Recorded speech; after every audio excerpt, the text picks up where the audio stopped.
أذان الظهر مأذن بقاله 10 دقايق ومفيش إلا 2 بس في المسجد. يا قومنا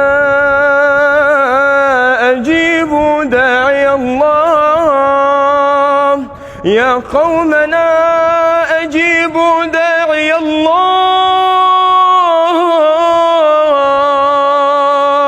يا قومنا أجيبوا داعي الله وآمنوا به يغفر لكم من ذنوبكم ويجركم من عذاب أليم. ومن لا يجب داعي الله فليس بمعجز في الأرض وليس له من دونه أولياء